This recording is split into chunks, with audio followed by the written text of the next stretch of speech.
नमस्कार प्रिय विद्यार्थियों, मैं सुरेश आपका SKGS एजुकेशन सेंटर में आपका हार्दिक स्वागत करता हूं।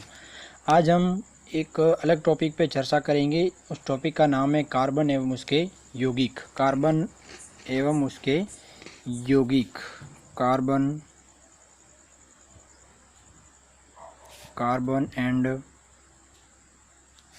Its compound.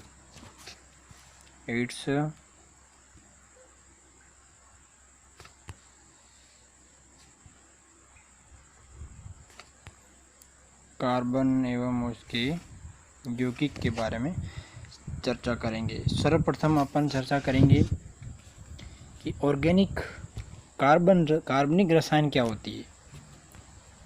कार्बनिक रसायन क्या होती है? कार्बनिक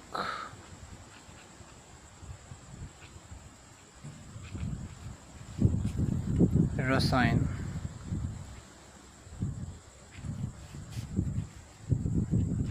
क्या है, यानी कि इसको आप इंग्लिश में कहेंगे organic chemistry.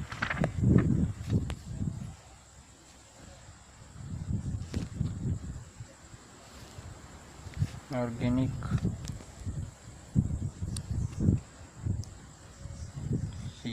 CHEMISTRY organic chemistry. शब्द का अर्थ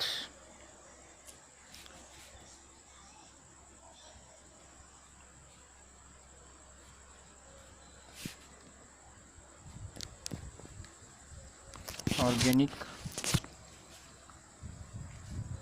शब्द का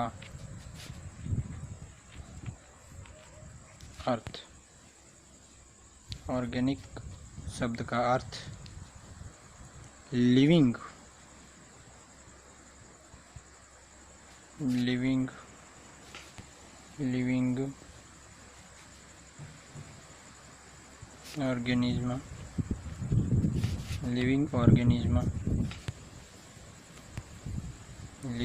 ऑर्गेनिज्म होता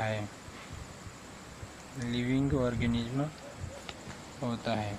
लिविंग ऑर्गेनिज्म होता है। हिंदी में कहोगे तो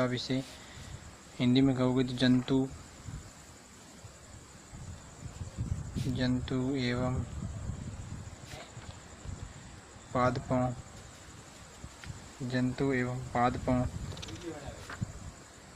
में होने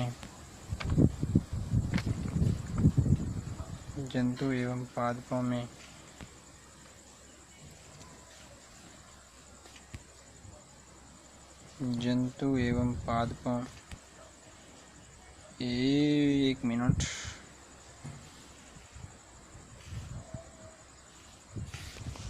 जंतु एवं पादपों में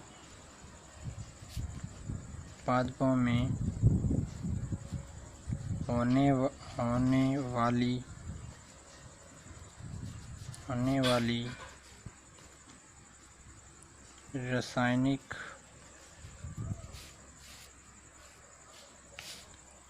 अभिक्रियाएं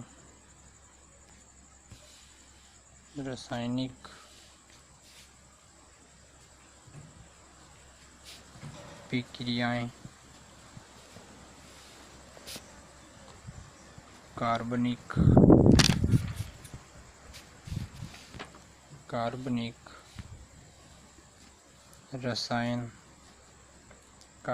रसायन के अंतर्गत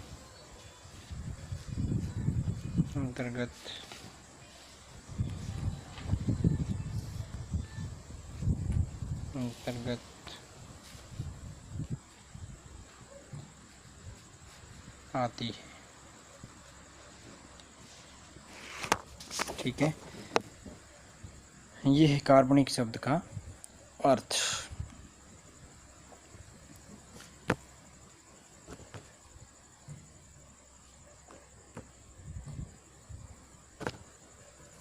नेक्स्ट पेज। जैव शक्ति सिद्धांत।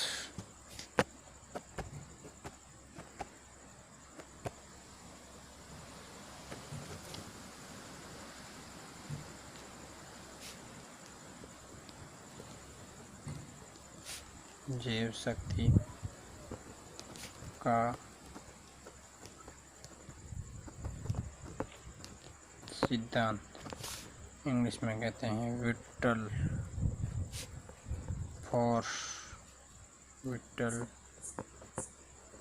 Force theory. Vital force theory Berzelius ने। एक मिनट,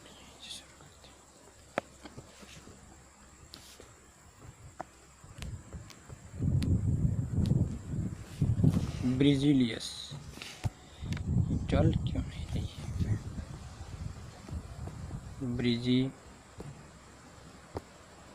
ब्रिजिलियस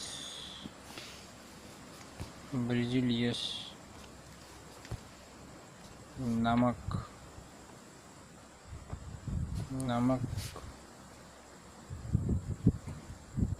वैज्ञानिक ने सन 1815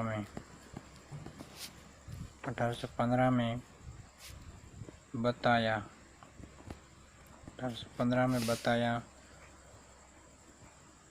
कि कार्बनिक यौगिकों का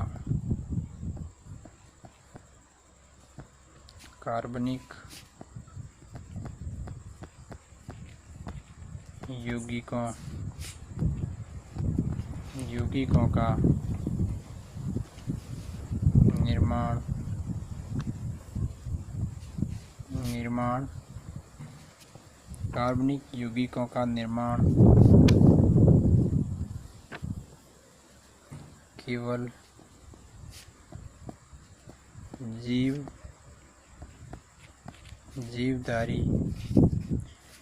जीवधारी स्रोतों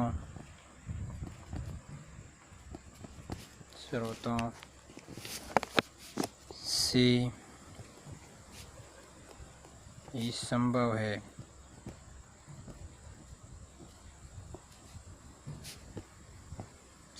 है तथा बाद में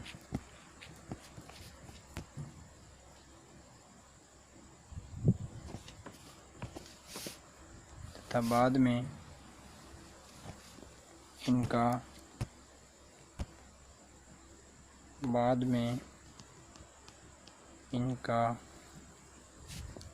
कृत्रिम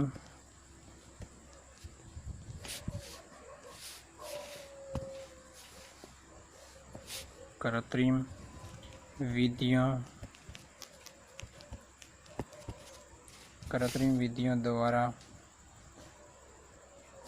प्रयोगशाला में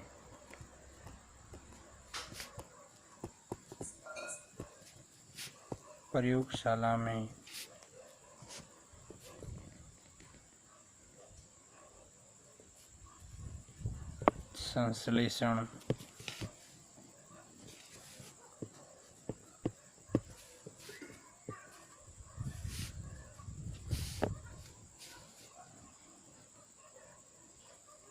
या निर्माण नहीं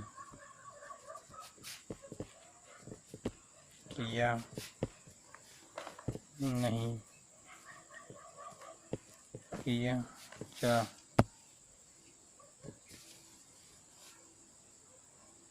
जा सकता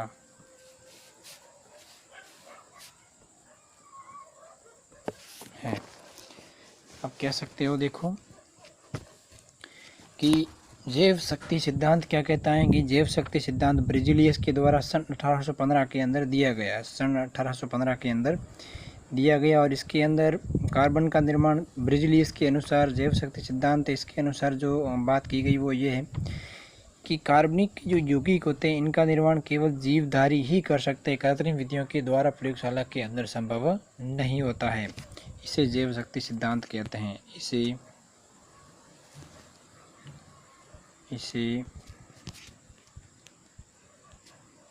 जैव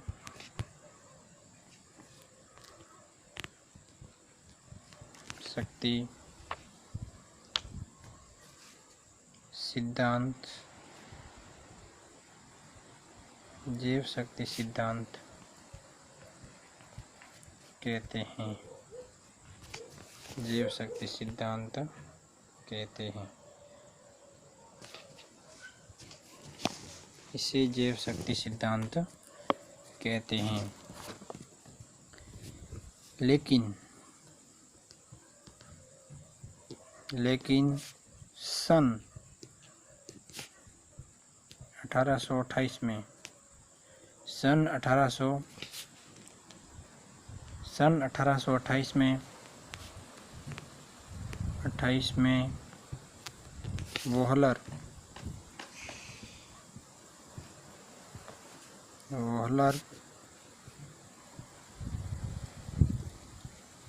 वोहलर नामक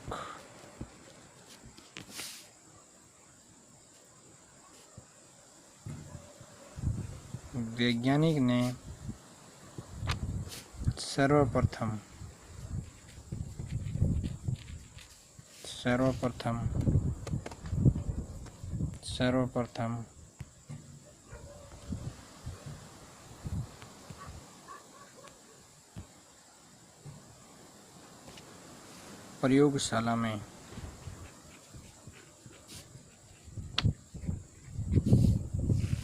प्रयोगशाला में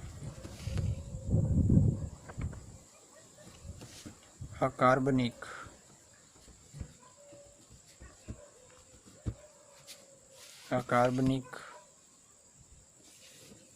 पदार्थों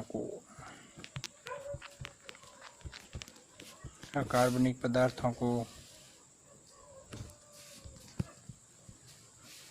मिश्रण को गर्म करके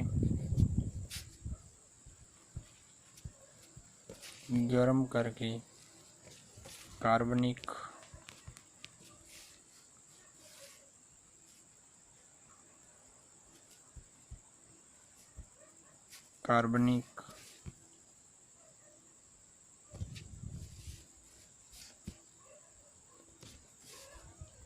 पदार्थ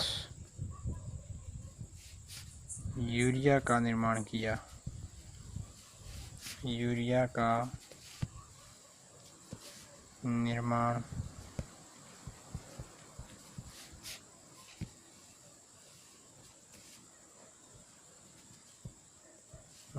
किया। अतः आप कह सकते हो, इस परिभाषा के अनुसार आप ये भी कह सकते हो कि जैव शक्ति सिद्धांत है वो क्या कहता है कि कार्बनिक पदार्थ वे पदार्थ होते हैं केवल इनका निर्माण केवल जीवधारी स्रोत ही कर सकते हैं, लेकिन इनमें इनका कृत्रिम विधियों के द्वारा संश्लेषण या कृत्रिम विधियों के द्वारा इनका निर्माण नहीं कर सकते। कृत्रिम विधियों के द्वारा इसका निर्माण नहीं कर सकते। लेकिन बाद में जब सन 1828 के अंदर एक वैज्ञानिक आते हैं जिनका नाम है वोहलर। क्या नाम है? वोहलर हैं। वे वैज्ञानिक आते हैं जो सर्वप्रथम प्रयोगशाला में अकार्बनिक पदार्थ होते हैं, इनका जो मिश्रण होता है उन मिश्रण को क्या करते हैं, कार्बनिक यौगिक बनाया गया। वो कौन है? तो वो है यूरिया। कौन है? यूरिया। यानी कि एग्जाम में सवाल आ सकता है कि प्रयोग किया गया और वो कार्बनिक पदार्थ पहला प्रयोगशाला के अंदर बनने वाला वो था यूरिया। देखो एक अभिक्रिया के द्वारा इनको देख लेते हैं, उसके बाद आगे देखते हैं। देखो अकार्बनिक पदार्थ कौन कौन से थे और यूरिया का निर्माण कैसे होता है, देखो एक रिएक्शन के द्वारा समझ लेते हैं।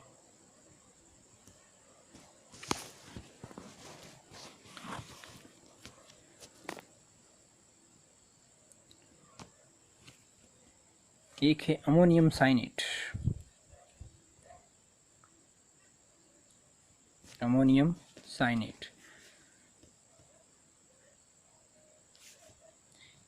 NS4CNO ये एक अकार्बनिक पदार्थ है और इसको अपन क्या कर रहे हैं, गरम और निर्माण कर रहे हैं यूरिया का, NH2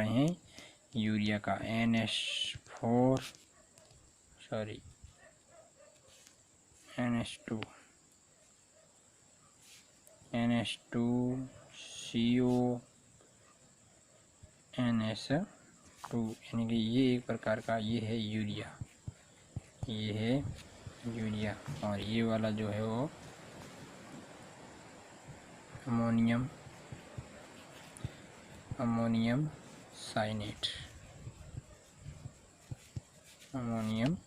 साइनेट। ठीक है, थैंक यू। आगे हम चर्चा करेंगे नेक्स्ट वीडियो के अंदर इसके आगे टॉपिक। ठीक है, धन्यवाद।